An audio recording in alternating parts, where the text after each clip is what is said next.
Good evening, everybody. Let's call to order the town board meeting for January 25th, 2023 at 6:30 p.m. As always, we are remote via Facebook, our website, and YouTube. We also have a Zoom link at the top of, or a link to a Zoom link on the top of our agenda for folks who'd like to participate remotely or just tune in and watch from home. So I will ask Councilor Nicholson to lead us in the pledge of allegiance.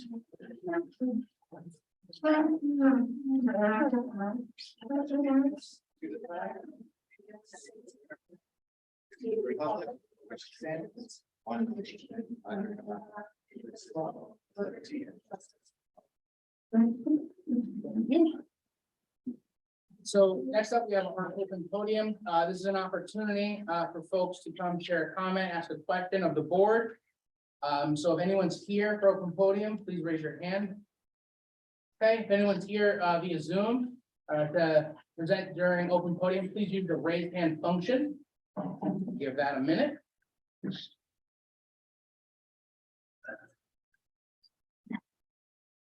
Okay, seeing no one on Zoom who'd like to make a comment, seeing no one in the room who'd like to make a comment, we'll move right on to the annexations to the village of Manoa for Reiner and Karen. So just kind of as a recap for folks. This is something that we've been dealing with for a few meetings now. There are two parcels that the folks had expressed interest about being annexed to the village of Manoa. I believe at the last meeting, we held a public hearing. We had the village of Manoa and the applicants present. There were no public comments. Generally speaking, the village was accepting of this. At their last meeting, they did the secret process, determined themselves lead agency. They saw no issues with this. And so we are now ready to approve the annexation of those two parcels into the village of Manoa. So. Yeah, Mr. Supervisor, I'd like to make a motion to approve the annexation of the 3.79 acre parcel of land located at 7235 North Central Avenue in Manoa, New York, as outlined in the resolution prepared by the town attorney. I'll second. Okay, all those in favor? Aye. Okay, opposed? Motion carries. Mr. Supervisor, I'd also like to make a motion to approve the annexation of a 4.572 acre parcel of land located on Kirkville Road, Manoa, New York, as outlined in the resolution prepared by the attorney for the town. I'll second. All those in favor? Aye. Opposed? Okay, motion carries. And just for everybody's information, there are still a couple steps that need to take place because literally the boundaries of the town will have to be changed to reflect this. There are obviously significant changes, but I think they will have to ultimately follow the state Department of State. I believe so. Yeah, so there's still a couple more steps to go, but I think As far as the town, as far as we've done our due diligence, fulfills your responsibility. and we are hopeful that the new residents of Manoa are very happy being part of the village now. And then understanding that we've got some folks here that are interested in item number 6. We're going to move that up prior to number 5. So one other thing I did want to point out, we do have Councilor Heather Waters joining us remotely due to I believe a childcare issue. Okay, so next up, we have the Brolex project. This is we've received a negative recommendation from the planning board. And so I'll just kind of give a brief overview of what we got from the planning board. So the planning board determined that the zone change is not warranted for the affected parcels. And they recommend that the town board not rezone the properties as requested by the applicants. And there's a number of reasons there in the agenda there. I think, at least from where I was looking at it, there are some concerns about sewer capacity, amongst a few other things that the planning board pointed out. Anybody have any comments on that? Do you remind me what you showed now and then what was it? It was zoned and then. I believe it's currently zoned RA and they were asking for R3. It's R8 and commercial, and they want an R3. There's a small part of it that's commercial. No, I think there's sewer. And so, And I think there was considerable neighborhood. yeah, I wanted to say thank you to the planning board for doing their due diligence. They held a public hearing that a lot of folks were able to speak at. I attended that. It was great to hear from everybody. And so we are accepting that recommendation, and I don't believe anyone is interested in making a motion, but is just like to check with the board. Okay, so So what this means is that nothing will change. yes, we are not considering the zone change for that project. So the record will reflect that the board has considered the zone change requests, the application. They are following the recommendation of the planning board not to change the zone. Therefore, there will be no vote to change the zone going forward.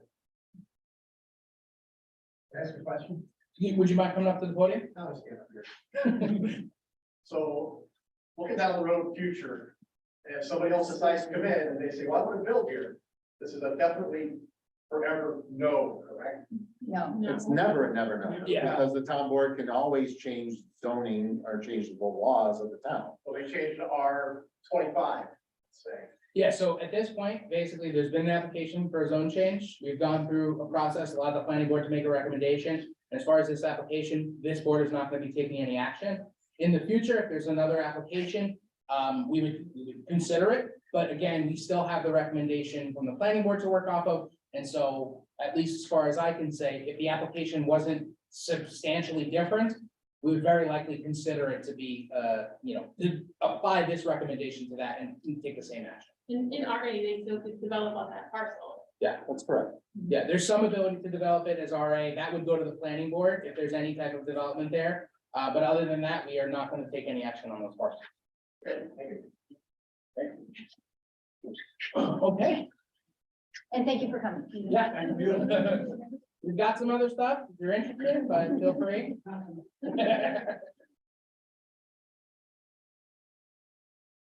So next up, we do have here a draft, local law for cannabis regulations. So to kind of bring everybody up to speed, when the MRTA was passed, municipalities were given a chance to opt out of allowing for both, retail sale and, On-site consumption. on-site consumption. The town did not take any action to opt out. We've had so far, I believe we did a public hearing earlier about that. We had a recent work session where we talked with some folks who are in the cannabis industry about what the business looks like to give the board a better sense to share with the community, part of that conversation. And so what we've had now is a draft pulled up by our attorneys. I know some of the counselors have some comments on that, but the goal of tonight is to present that to the public. And we're not holding a public hearing or anything like that, but this is where we want to make it very clear that these rules are pretty much drafted off of state recommendations. And we're just trying to make this a more open process so that if people have concerns about maybe what they see in the regulations as being too strict or thinking they need to be stricter. We wanted to give the community an opportunity to see this rule at some point, once we've narrowed down this law. I think we have a couple instances there where state regulations, we're just duplicating those, so we'll very likely be pulling those back to refer to state regulations. That way we're not, doing the work twice. One of the major concerns that we're gonna have is with the zones that cannabis businesses are allowed to operate within. I believe in this draft resolution, we have it as CA. No, CA, UV, industrial, and NS. Yes. So again, that's gonna be a point of discussion, but really I wanted to make sure that we had that presented. Because I know there's a couple folks around town that are interested in this issue and we wanted to get it out there. So I know, Councilor Denton, you have some remarks? Yeah, I guess my first question is if we don't do anything, where would it be allowed currently in the town area? So it would be considered a retail business and it would allow in the CA and then CD district and And that. in the NS. Yes, and because of some of the changes that were made to the RM, it could potentially be in the RM district also. So right now it'd just be considered retail. Correct. And then what about on-site consumption? On-site consumption, That would have to, we'd have to figure out which definition that fits. yeah, really, I mean, wherever we allow bars or, and I honestly, it would probably be the same. Yeah. Commercial A, Yeah. commercial B. We really don't have a zoning that fits that. Yeah, all specific criteria. Yeah, so, but that's one of the reasons why all of this is important to consider and to think through. Okay. Um, So, when I was reading this, proposed local law, yeah, I just noticed that a lot of, well, all the definitions came from the state law, so I just don't think we need to duplicate that. Especially if we're not using those terms in our own law. And then, but I didn't understand too, like, why would we, create a zone change, like, to add that extra layer on, doing a zone change in an overlay district and a special permit? I think we potentially could just do a special use permit in the zones that we think is appropriate. No, I think that's good, because what we've heard is that, with the state regulations, a lot of the preemptive work has been done for us. And that's why I think, what we can do is make sure that we're representing the community's interest and saying, these are the places the community believes they'd like to see it, or that it would be appropriate to have it. And then make it as really as easy as possible. So when people are looking to open businesses, as we see this industry kind of kick off in New York State, to make sure that we're staying competitive as a potential location, because the licenses are very competitive to get. And just for your information, the state law already provides a distance from churches and schools, from each other. So a lot of that we don't have to do because the state has already provided. And I know there is a tool that we're trying to get a hold of, that you could pull up, the town of Manlius, and it would show you where would be appropriate for any of these businesses to open. I know we, have a dealer out to DeWitt, and I think they found it for DeWitt. And we want to make sure that, It would be very easy for a business person just to look and say, oh yeah, this plaza is okay, this plaza is too close to. school," and at the end of it. and then again, too, to make sure that we're making it clear what the zones are appropriate, because again, even if it's not currently zoned, if someone comes in, as we've seen plenty of times for a business, applying for a zone change, they would come in, and for all we know, they could say, I'd like to open a non-strip retail business, I'd like to be zone CA. And we would have to be sure that, we all know that, something that's zone CA would be an appropriate place for a business like that. The other thing I want to convey, because it's kind of contiguous, but not contiguous enough, is that the comprehensive plan next step is a relook at the whole zoning package. Yeah. So we will probably pass some kind of law in time for the licensure to come out, and we'll probably have to change it again when we have a more, a different design of our zoning package. Currently, we have the CA.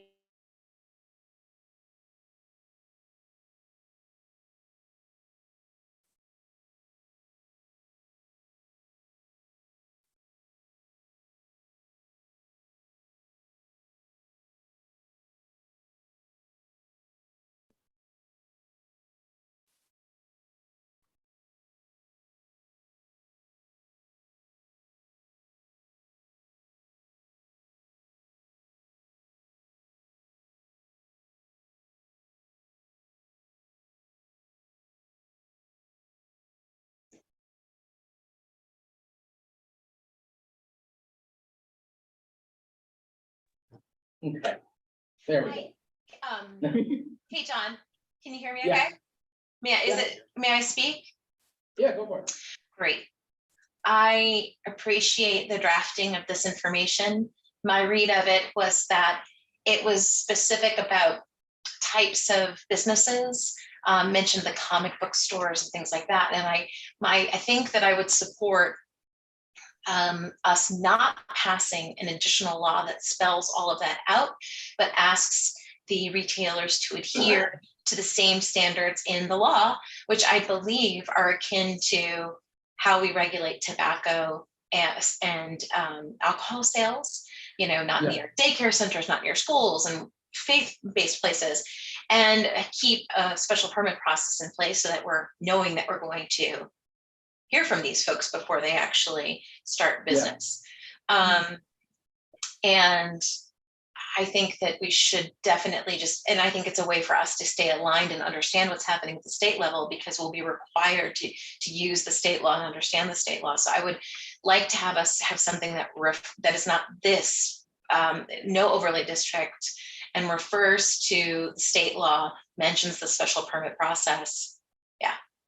So with the retail, if it's considered retail, if we add a definition to our code, can we make it not be considered retail and then put it in CA or something? Yes, Okay. You followed that?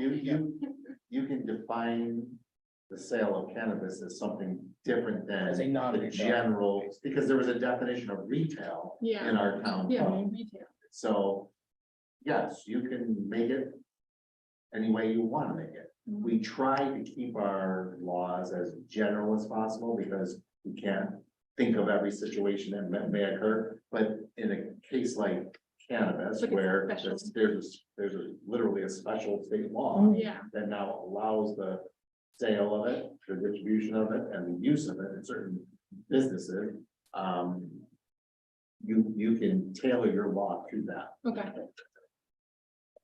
So any further discussion or questions or anything you'd like to call out specifically? The only thing else I wanted to say was, so they have the proposed regulations on the state level. And if we do put this on our agenda again, I think we should make sure we reference that, so that way people have that information. Yeah. But they are proposed, so they're not final yet. Yeah. So we still do need to wait for the state, to finalize their regulations before we really can, figure out farms. Yeah, that's, I think the biggest conversation for us is gonna be the zoning question. Yeah. That's really the nuts and bolts. I mean, there's some, kind of like ways and means, the hours of operation, stuff like that. We're not allowed to be too restrictive. We have to make it so it's still practical to Yeah. operate one of these businesses, but I don't think anyone's really interested in being too strict about that. Yeah. Really, we're gonna be focusing on the zoning that makes sense. So like, so that's why I think we'll look into potentially another draft of this, as potentially a definition added to our code.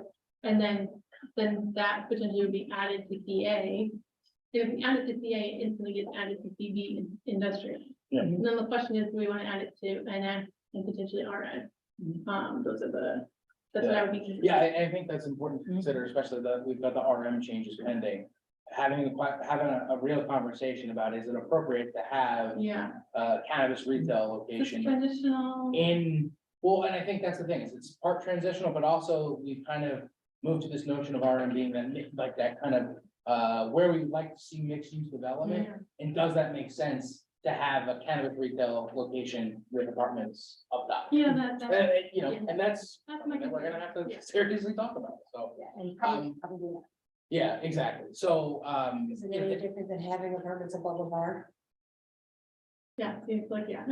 yeah, it's a great, that, I think, and that's where we're gonna have to really look at that, but I wanted to make sure that we had this on the agenda, we've got a brief conversation. We are looking for any and all feedback, so anybody who's here, anybody who's watching, anybody who's watching this on YouTube in a week or two, feel free, town board at townofmanlius.org, any feedback, we're looking for it. That's why we wanted to put this on the agenda ahead of time without just scheduling a public hearing, so that if there's conversation to be had, we want to have that conversation, so, okay? Moving on.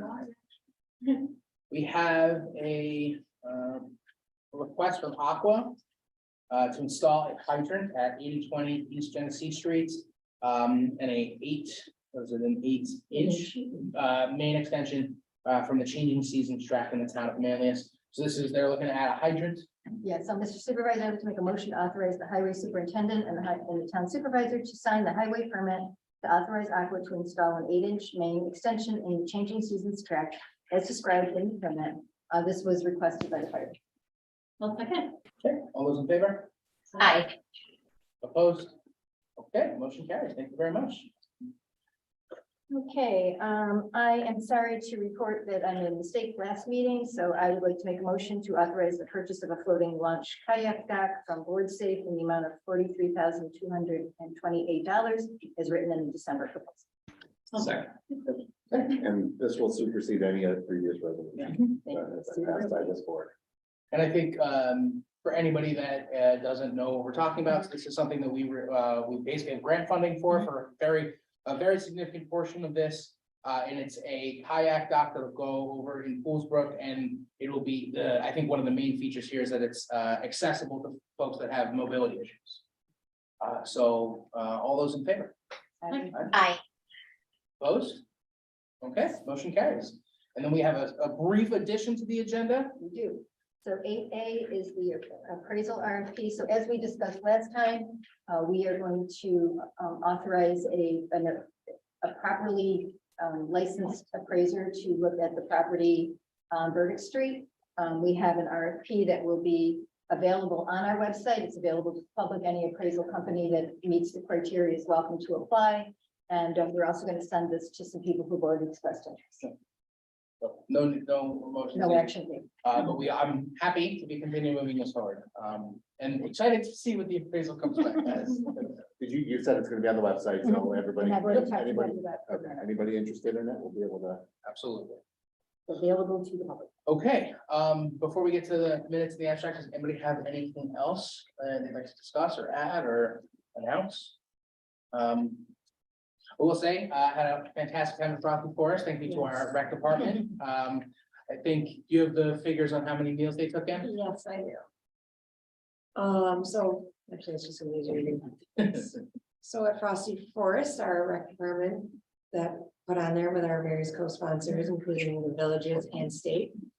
They had 281 cars come through, 264 pounds of food donated, $252.06 donated, which comes to 756 meals from the money donated.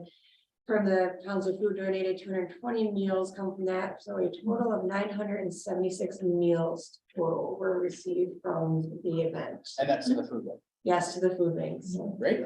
Food Bank of Central New York. It was another successful event. Okay, You know. okay. So next up, we have approval of 2 sets of minutes and 2 abstracts. Got your just in the nick of time. I'd like to make a motion to approve the January 4th, 2023 organizational meeting minutes. No second. All those in favor? Aye. Yeah. Opposed? Okay, motion carries. I'd like to make a motion to approve the January 11th minutes. No second. All those in favor? Aye. Opposed? Okay, motion carries. Caitlin, you can second this, so you get on me. Yeah, I appreciate that. So I'd like to make a motion to approve abstract number 26 in the amount of $39,986.82. This is the last part of 2022. And I'll second. All those in favor? Aye. Opposed? Okay, motion carries. And I'd also like to approve abstract number 2, which is the second payment of 2023 of $278, $231. And I'll second. All those in favor? Aye. Opposed? Okay, motion carried. Anything else? Okay, I put through a motion to adjourn. So moved. Second. All those in favor? Aye. Opposed? Fantastic. Have a wonderful evening, everybody.